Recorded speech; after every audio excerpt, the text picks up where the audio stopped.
gentlemen, welcome to Chicago.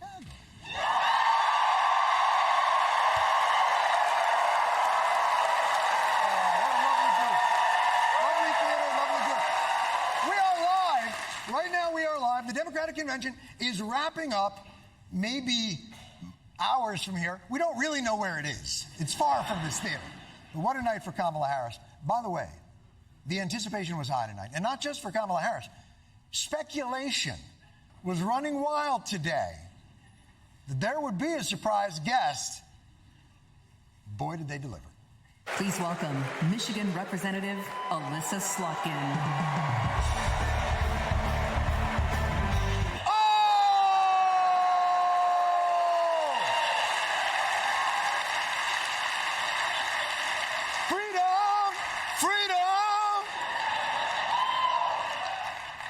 In the slot hive.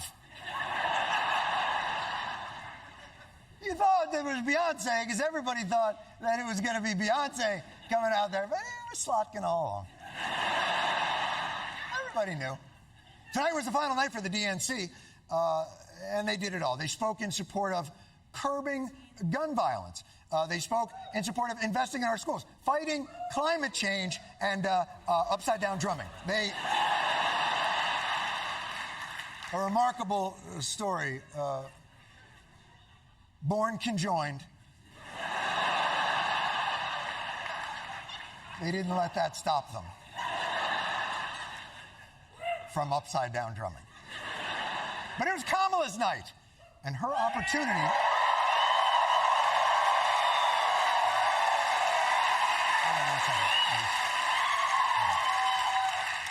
She's not here either.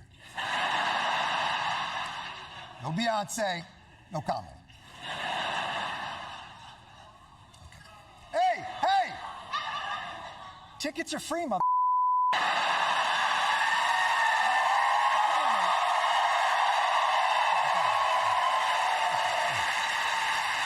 It's Kamala's night, and it was Kamala Harris's opportunity to be introduced as a presidential candidate to America. Growing up, we moved a lot.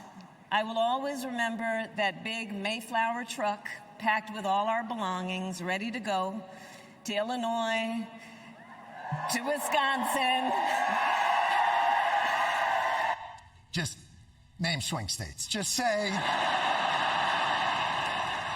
that you moved to swing states, that you moved to Michigan, to Georgia, you moved to Arizona. Just make it up. But this is great. We finally get to meet communist Kamala, the radical that we have heard so much about. I believe everyone has a right to safety, to dignity, and to justice. A harm against any one of us is a harm against all of us. Okay, Stalin. This is one of the reasons I became a prosecutor, to protect people.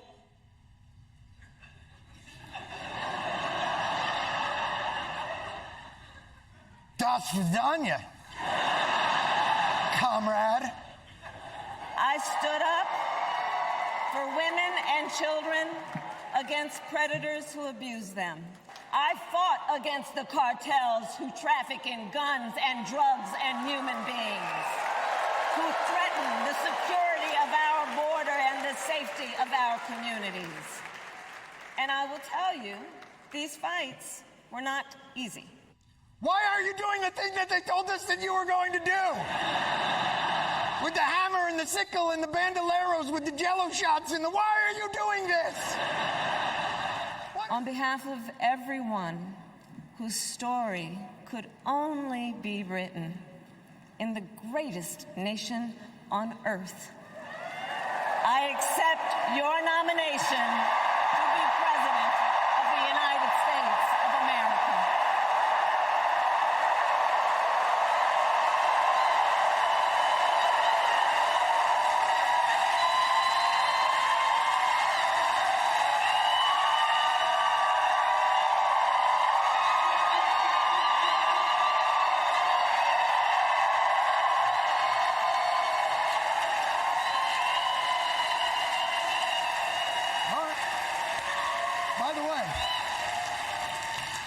How funny would it have been if at the end she was just like, but seriously though, not for me.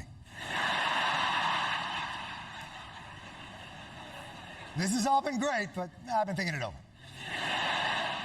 By the way, if I was Donald Trump right now, I don't even know what I'd probably just be tweeting nonsensical shit to distract from the fact that she doesn't faintly resemble the caricature that's been painted. By the way, that is what he was doing. These are his real tweets.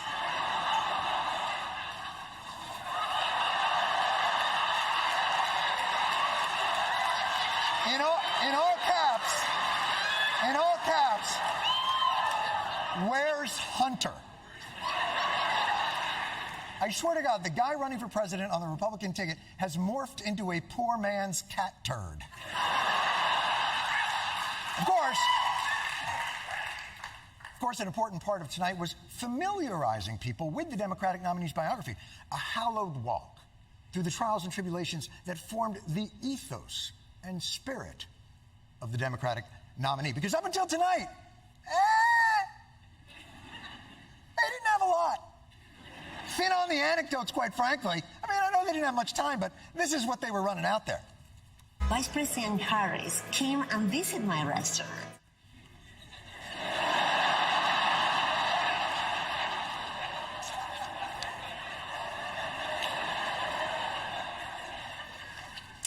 You know, I know you only had 4 weeks to put this movie together, but come on.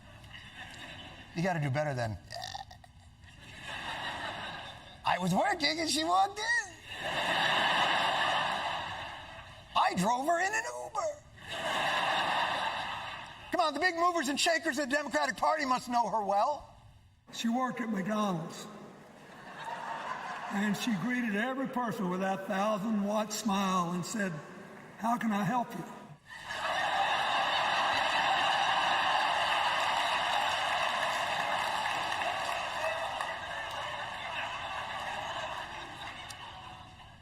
I think you have to say that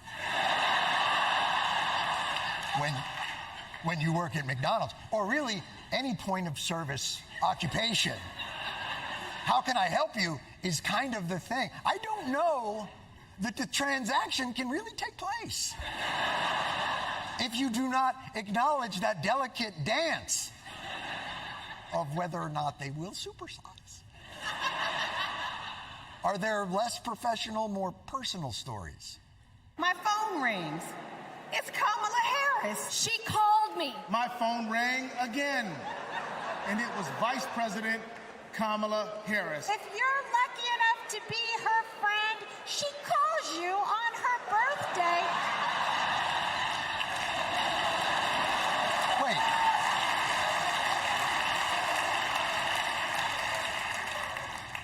She calls you on her birthday?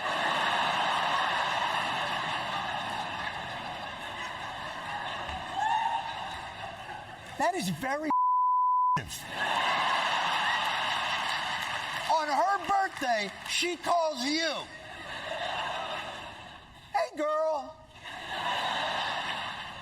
It's Kamala. Anything you have to say to me?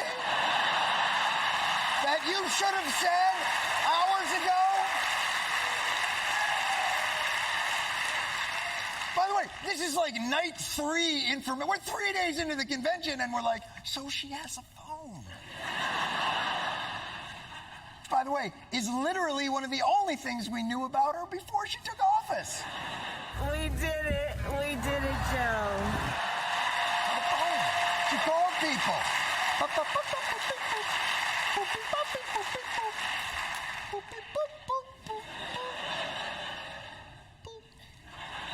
credit where credit is due. The Democrats, on short notice, exploited their newfound momentum and enthusiasm with a display of the breadth and width of this diverse, often contradictory party of Roosevelt.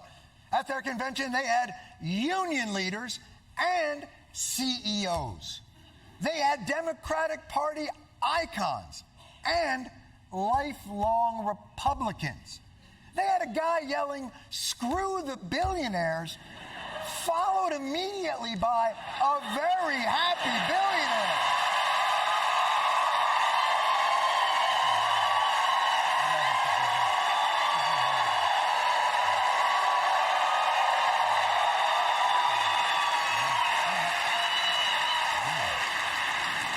It's all okay if it's our billionaire.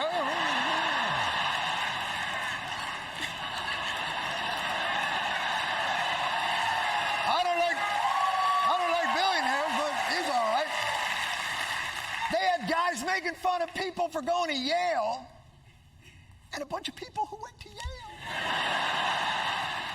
They had Barack Obama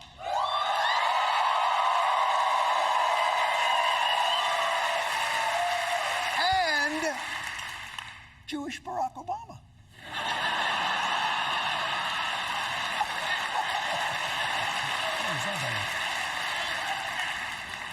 That's always good for politics. You know what really works? A Jewish guy that sounds like a black guy. The Democrats had people who prosecuted sexual predators and...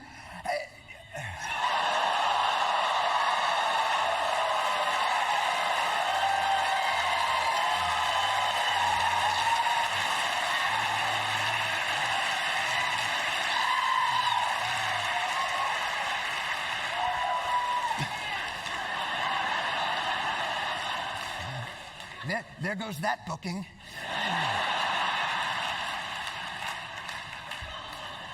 They had black Americans, Hispanic Americans, Asian Americans, gay Americans, Jewish Americans, Palestinian Americans. Oh. Well, to be fair, it was only 4 nights, 8 hours a night. But really, it's best not to think about the consequences of our actions over there, especially given the theme of the week. I can feel the excitement in this arena. It's filled with energy and with joy. The air of joy. Joy, joy, joy. We will be joyful warriors. The president of joy. Let us choose joy.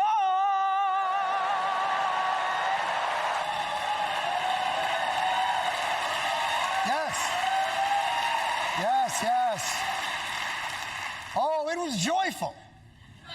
For a convention.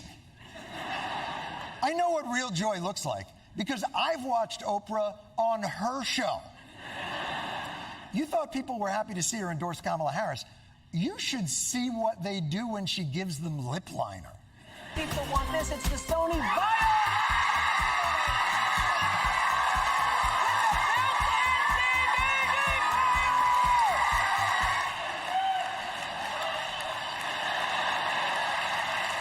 That's joy. Pretty good.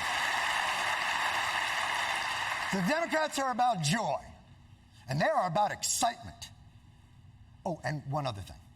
I was a paratrooper and an Army Ranger. I flew in the Navy during the first Gulf War. I enlisted, fought alongside my brothers with Lima 325 in Iraq. I gave the order directing our Special Operations Forces to fly 2 helicopters 150 miles into Abbottabad at night.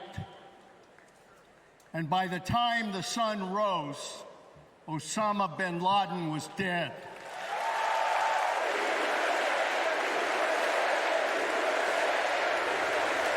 Proud to be in America. That's right, these are the new Democrats, man. They lead with joy and compassion and acceptance. And oh yeah, we will you all.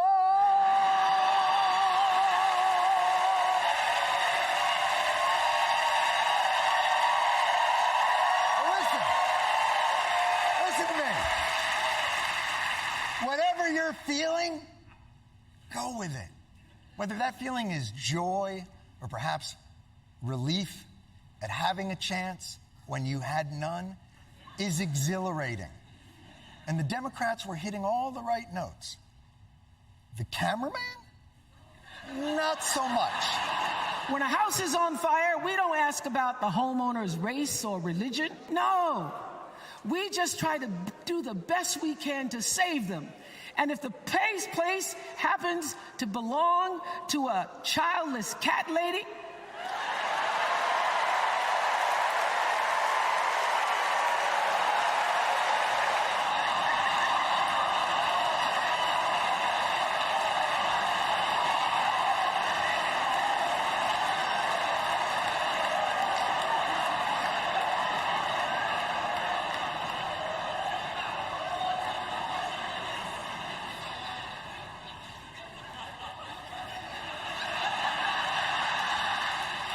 I love that the camera just stayed on her.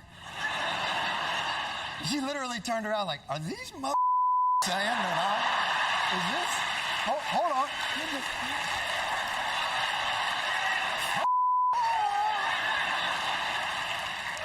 Here's the crazy part. After this cutaway, the woman was interviewed. She is childless and has 2 cats.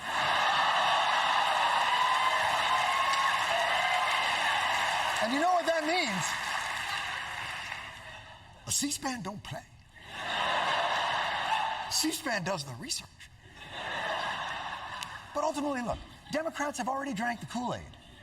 It's very difficult when you're inside that convention environment to know if this has been a successful endeavor. Perhaps the best way to see how well it actually went is through the eyes of a more objective observer, a fair and balanced organization that will give you a more clear-eyed perspective.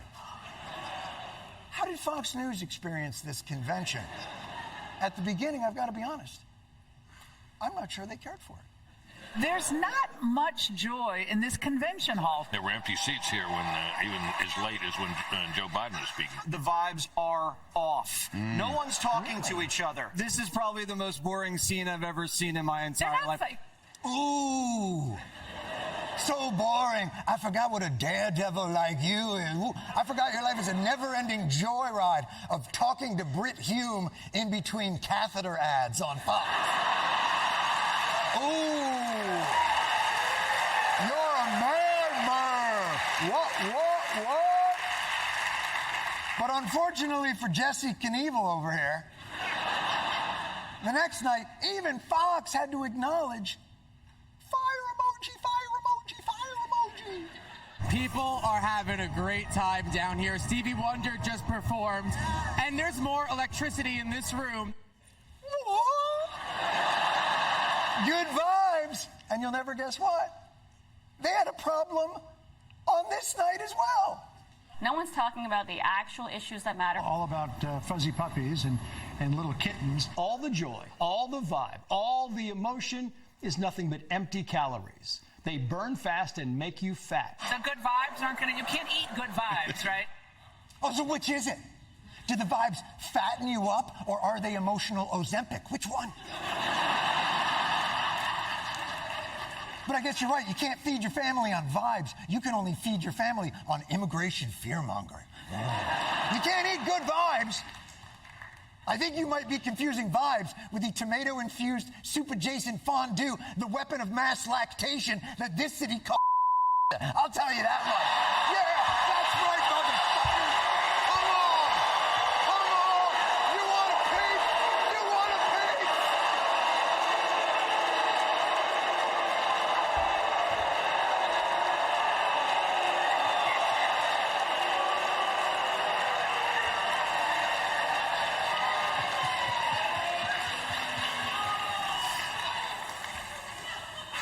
Hey, I want to order a pizza. Oh, yeah, you want a personal or backyard pool size? Look, let me tell you this.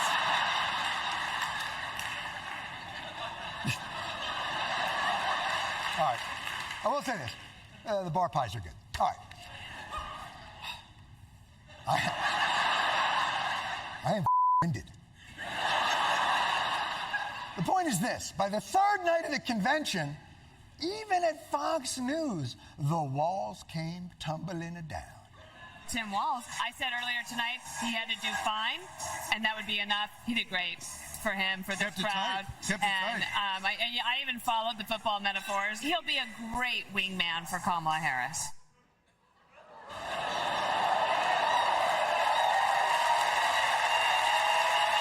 Yes. Fox News now knows the experience of being a Mets fan.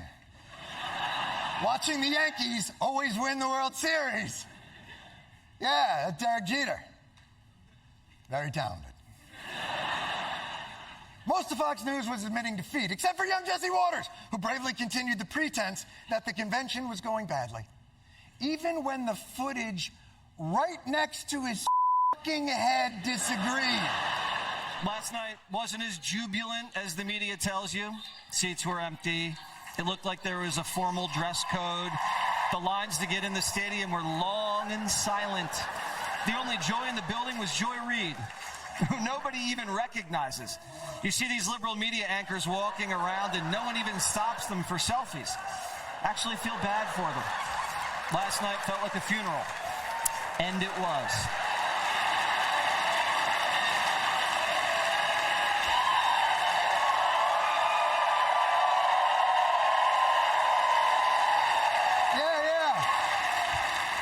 Last night felt like a funeral.